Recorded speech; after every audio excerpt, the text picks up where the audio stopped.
Are you somebody who's feeling a little bit confused about white balance and what its role is in photography?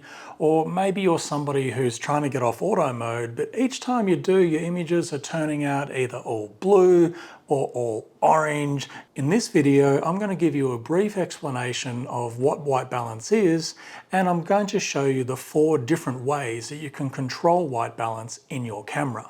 So what is white balance? What's going on? White balance is controlling the balance of light.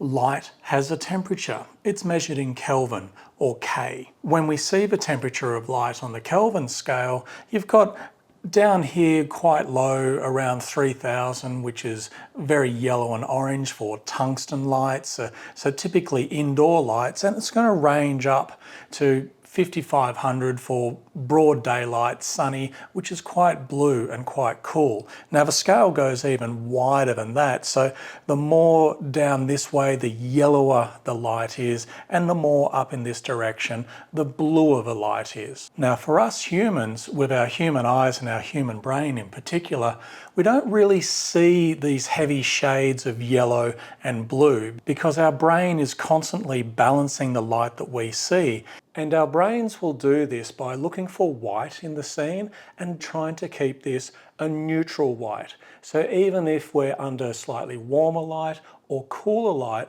our brain and our vision is continuously adjusting, so we don't see these strong oranges and blues. How does that relate to what a camera does? Let's find out. So when we set a white balance in a camera, when we're telling it that there's a very warm light down 3000 Kelvin, instead of leaving the image all yellow, the camera is going to introduce some blue into it to bring balance. And the same way if it's a very cool light up at 5500, 6000 Kelvin, instead of showing us a blue image, the camera is going to introduce those yellow tones to bring that balance. But this is why that when you set your white balance incorrectly, that you do get this dramatic blue or dramatic yellow, and I'm going to go through that a bit more in detail. But Glenn, I've actually heard that you can control your white balance in post-production using Lightroom or Photoshop. So what does it really matter if I need to get it right in camera or not? Is it a problem? That's a really good question, Glenn.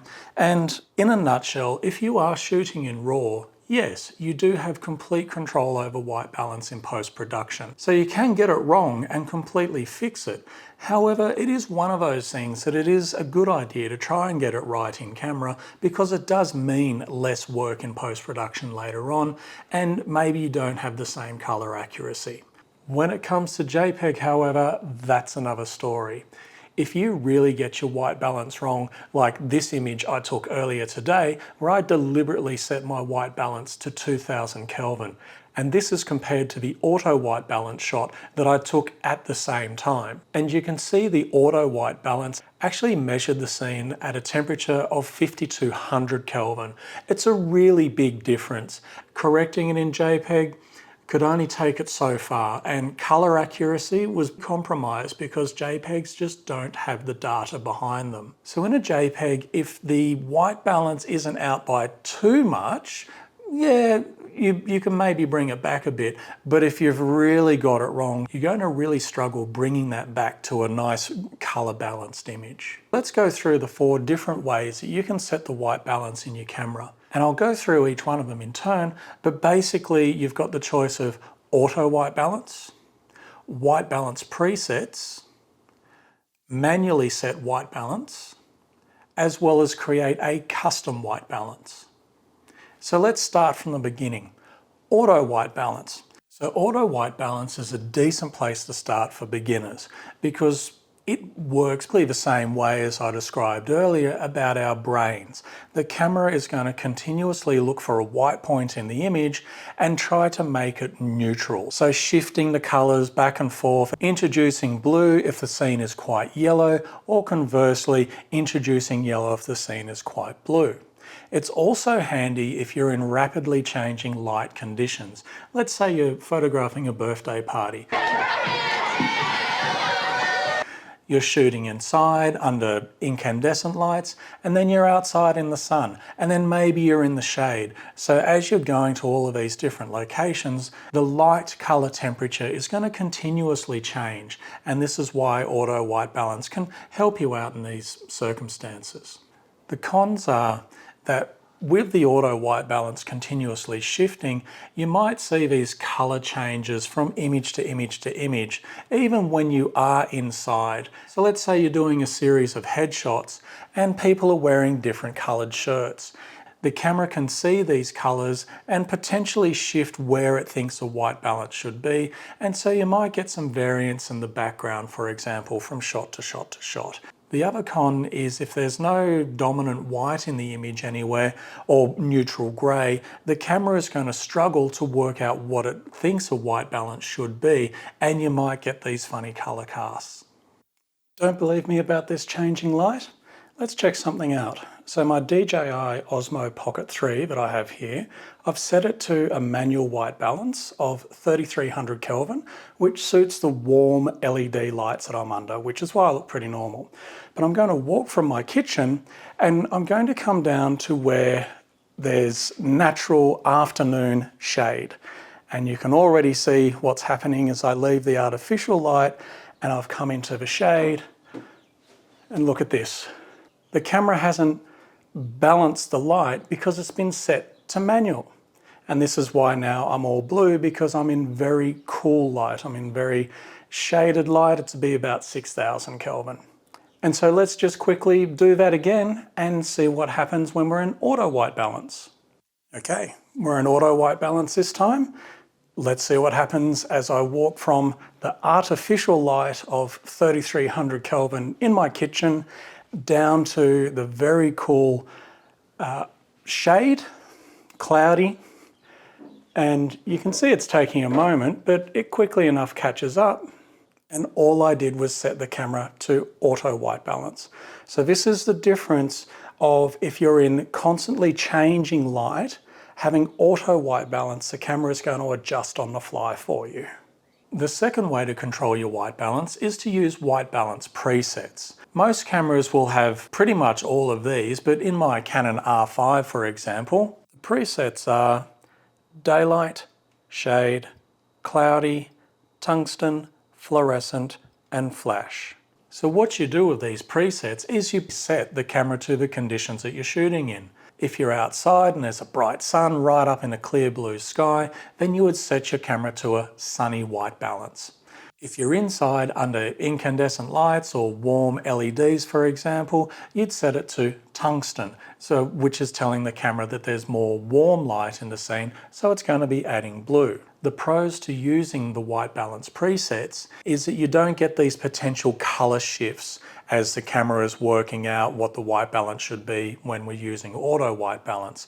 So once you've locked it in, it's not going to shift at all. It's useful if you're going to be shooting a whole heap of landscape, or you're going to be shooting a whole heap of indoors and you know that the light temperature isn't going to change. The cons for using a white balance preset, well, if you do have those changing conditions, you're outside, you're inside, you'd need to constantly remember to readjust your white balance for wherever it is that you're shooting. So imagine a wedding. We're in the chapel, it's quite warm lighting, and then we're outside where potentially it's quite cool lighting. So they're shifting all around. The other thing with the white balance preset, the fluorescent one in particular, even though it's 4000 Kelvin for my camera, fluorescent tubes can come in a range of color temperatures. Office settings, for example, they're often quite a cool blue light, but you can also get warmer fluorescent lights. So by setting it to 4000 under fluorescence might not be completely accurate to what the light is. Another con with white balance presets is if you've actually forgotten that you've set your camera for different lighting conditions. So let's say you're out doing some landscape photos and you had your white balance set to sunny, and then maybe you haven't touched your camera for a week and now suddenly you're having to shoot an event indoors and you've completely forgotten that your camera was set to that sunny white balance when it really needs to be at tungsten. So you can see in this example the significant difference in having the wrong white balance versus the right white balance. Using white balance presets is usually what I have in my camera because I'm often very aware of the lighting that I'm shooting in, and I also shoot in RAW, so I've got that up my sleeve if it does go wrong. If you're finding this video useful, I'd love it if you hit that like button. I'd really appreciate it. And if you've got any comments or questions about white balance, please chuck them down below and I'll be sure to answer them for you. The third way you can set your white balance in a camera is to use a manual white balance. This is where we dial in the Kelvin, the temperature, very specifically to the lighting conditions that we're shooting under. So for example, I've got a studio light here, my Godox SL300 Mark III, and it's got a white balance of 5600 Kelvin. So the camera that I'm recording this on at the moment, I've set the white balance very specifically to that value, which is going to give me a very color accurate video. Another pro for setting a manual white balance is to actually be a bit creative. So you can deliberately warm a scene a little or cool off a scene, either for mood or fixing issues, just by adjusting the white balance in your camera. You can do these things in post in RAW, but sometimes seeing the shot as you visualized it in your mind out of the camera can really help. Similar to using a white balance preset, you won't get these color shifts in the scene either because the white balance basically is not going to change. The cons to a manual white balance, very similar to using white balance presets. They're good if the light doesn't change, but if the light is shifting, then having this fixed white balance is going to end up causing you some troubles. Also, following the manufacturer's recommendation for the lighting, not all lights are created equal, so even though they might say it's 5600 Kelvin, the light could be a little cooler, could be a little warmer. It's not going to be a big difference, but if color accuracy is important to you, this is where it can let you down a little. And lastly, the fourth way to control your white balance is by setting a custom white balance. Now, the custom white balance is different to a manual white balance. The manual white balance, we dial it in specifically to 5600 Kelvin or whatever light temperature that you're after. Whereas the custom white balance setting is where the camera detects what the temperature of the light is. So this is a more sort of intermediate to advanced setting that you would be using in your camera, and you'd be setting a custom white balance if color accuracy is really important. Now it differs camera to camera.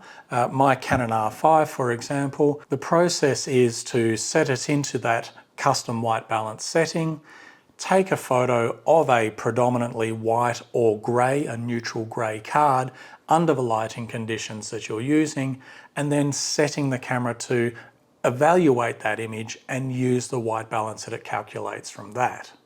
It's also useful for those scenes where maybe there's not enough dominant white for the camera to make a normal reading. So by using a white card or a grey card, you can actually calibrate the camera's white balance to the lighting conditions at the time.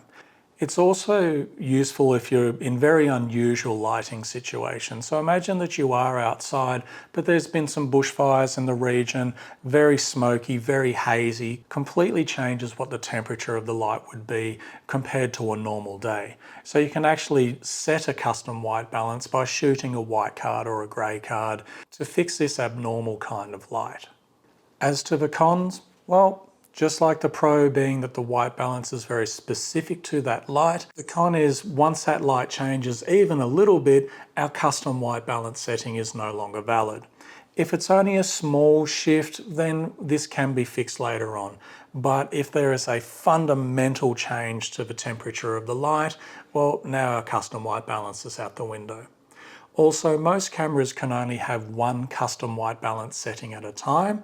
So even if you did have 3 different scenes of all different light temperatures, you'd only be able to set one custom white balance, and then you'd have to reset it for the next, reset it for the next. So it's a bit of a pain for that. So there you have it, what white balance is, what the temperature of light is, and the 4 different ways that we can control the white balance in our cameras. I hope you found that useful. Thanks for watching. Now get out there and take some more photos.